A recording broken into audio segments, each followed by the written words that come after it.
Assalamualaikum warahmatullahi wabarakatuh.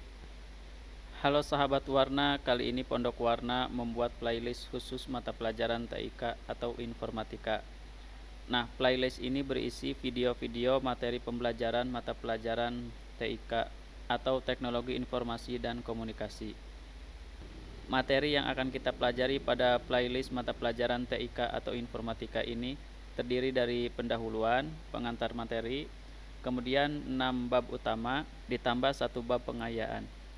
6 bab utama tersebut terdiri dari 2 bagian, yaitu bagian pertama terdiri dari 3 bab yang berisi materi tentang komputer, kemudian bagian kedua terdiri dari 3 bab yang berisi tentang jaringan dan penggunaan internet. Secara berturut-turut, materi tersebut adalah pertama pendahuluan, kemudian bab 1 hardware atau perangkat keras berisi tentang perangkat komputer, kemudian cara merakit komputer, kemudian komponen di dalam CPU, di dalam box CPU, kemudian merakit komponen di dalam CPU. Selanjutnya bab 2 yaitu tentang software atau perangkat lunak, berisi materi tentang pengenalan perangkat lunak, diantaranya yang akan kita pelajari atau kita perkenalkan adalah BIOS, kemudian sistem operasi dan sistem aplikasi. Nah, kemudian kita membahas tentang BIOS, kemudian sistem operasi, kemudian sistem aplikasi.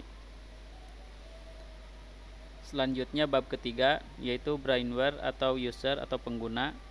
Nah, materi yang akan kita pelajari adalah pengenalan tingkatan jabatan brainware, kemudian mengoperasikan sistem aplikasi, program aplikasi pengolah kata dan angka. Kemudian pengenalan sistem aplikasi pemrograman. Kemudian yang keempat, pengenalan sistem aplikasi pengolah video, foto, dan audio. Selanjutnya bab keempat yaitu penggunaan komputer dasar. Nah, yang pertama adalah menyalakan dan mematikan komputer. Jadi pembelajaran materi ini adalah dari dasar ya, untuk pemula. Kemudian yang kedua, mengoperasikan sistem aplikasi pengolah kata Microsoft Word. Kemudian mengoperasikan sistem aplikasi pengolah angka atau Microsoft Excel. Kemudian mengoperasikan sistem aplikasi presentasi yaitu Microsoft PowerPoint.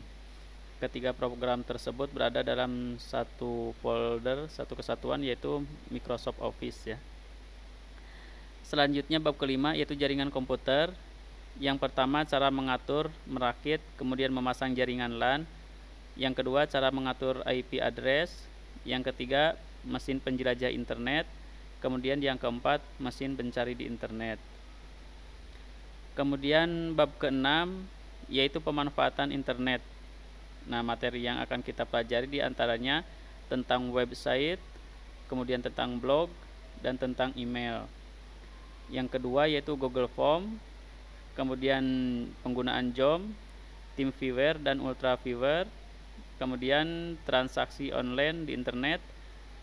Selanjutnya adalah etika komunikasi dan perundang-undangan di internet atau IT.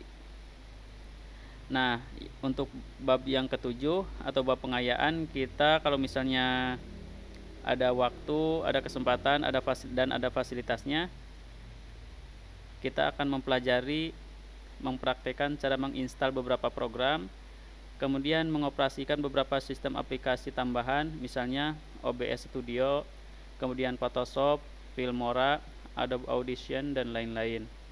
Kemudian yang ketiga, mengoperasikan sistem aplikasi pemrograman, diantaranya ada Visual Basic dan Dreamweaver. Nah, yang terakhir adalah pengenalan beberapa perangkat tambahan komputer atau peripheral ya. Nah, jadi materi yang akan kita pelajari itu kurang lebih seperti itu. Sahabat warna semuanya, sekarang kita mulai masuk ke materi teknologi informasi dan komunikasi. Pendahuluan, pengantar materi. Nah, bagian ini kita berbicara tentang teori pengantar untuk mempermudah mempelajari materi berikutnya. Teknologi informasi dan komunikasi atau yang disingkat dengan TIK terdiri dari 3 kata yang memiliki makna yang cukup luas. Kata yang pertama yaitu kata teknologi. Teknologi adalah alat yang dibuat dan digunakan oleh manusia untuk mempermudah pekerjaannya. Dengan pengertian tersebut, maka semua alat yang dibuat dan digunakan oleh manusia merupakan teknologi. Tentu saja untuk membuat dan menggunakan alat tersebut dibutuhkan suatu ilmu dan kemampuan. Tetapi ilmu dan kemampuan tidak dapat dilihat. Yang dapat kita lihat hanyalah alat yang dihasilkan serta gerak atau perilaku seseorang dalam menggunakan alat tersebut. Sehingga istilah teknologi lebih mengacu atau ditujukan kepada alat yang dihasilkan dan digunakan. Termasuk teknologi peradaban suatu bangsa, kita melihatnya melalui alat atau barang yang dibuat dan digunakannya. Jadi kesimpulannya, teknologi adalah alat yang dibuat dan digunakan oleh manusia. Dari waktu ke waktu, teknologi mengalami perkembangan sesuai dengan tuntutan dan kebutuhan zaman untuk mempermudah pekerjaan dan agar dapat digunakan untuk mengerjakan pekerjaan-pekerjaan yang rumit dan sulit.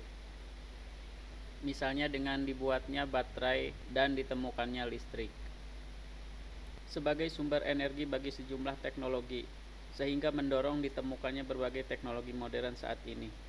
Kemudian kata yang kedua yaitu kata informasi. Informasi adalah pesan atau kumpulan data yang sudah dapat dimengerti dan dipahami maksudnya.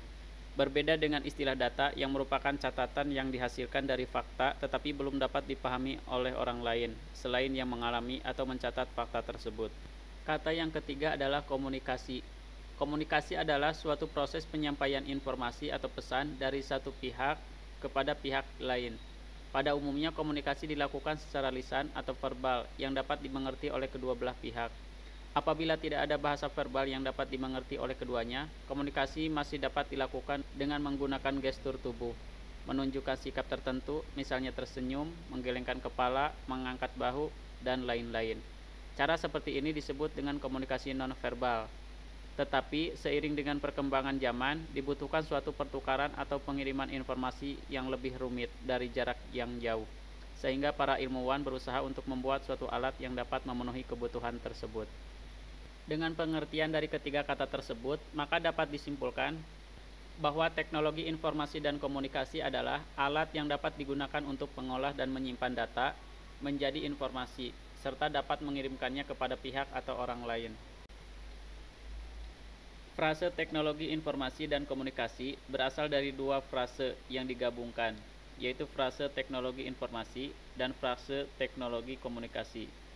Berdasarkan pengertian dari kata teknologi dan kata informasi, maka frase teknologi informasi dapat diartikan sebagai alat yang dapat digunakan untuk mengolah dan menyimpan data. Contoh teknologi informasi atau alat untuk mengolah data menjadi informasi adalah kalkulator, kamera, dan komputer. Karena teknologi informasi atau alat pengolah dan penyimpan data yang paling multifungsi dan dapat digunakan sebagai media pengiriman informasi adalah komputer, maka teknologi informasi yang akan kita pelajari pada materi TIK ini adalah komputer. Jadi teknologi informasi adalah alat yang dapat digunakan untuk mengolah dan menyimpan data atau informasi. Ada banyak jenisnya, tetapi yang akan kita pelajari adalah seputar komputer. Pada frase kedua, yaitu teknologi komunikasi, dapat diartikan sebagai alat yang dapat digunakan untuk mengirim, menerima, dan menyebarkan informasi. Alat yang termasuk teknologi komunikasi diantaranya adalah televisi, radio, walkie-talkie, telepon, dan lain-lain. Peralatan tersebut dapat mengirim dan menerima informasi karena terhubung oleh jaringan, baik jaringan kabel maupun frekuensi radio di udara. Jadi, media yang dapat digunakan untuk mengirim, menerima, dan menyebarkan informasi adalah suatu koneksi antar perangkat pengirim dan penerima informasi. Karena banyaknya alat yang harus dihubungkan, maka koneksi atau hubungan tersebut akan membentuk suatu jaringan, sehingga materi yang akan kita pelajari pada teknologi komunikasi adalah mengenai jaringan. Karena materi yang akan kita pelajari pada bidang teknologi informasi adalah komputer, sedangkan pada bidang teknologi komunikasi adalah jaringan, maka yang akan kita pelajari pada materi pelajaran teknologi informasi dan komunikasi adalah mengenai komputer dan jaringan. Jadi kita akan mempelajari dua materi, yang pertama adalah teknologi komputer, sedangkan yang kedua adalah tentang teknologi jaringan. Untuk materi tersebut akan kita pelajari pada video berikutnya. Terima kasih, selamat belajar. Wassalamualaikum warahmatullahi wabarakatuh.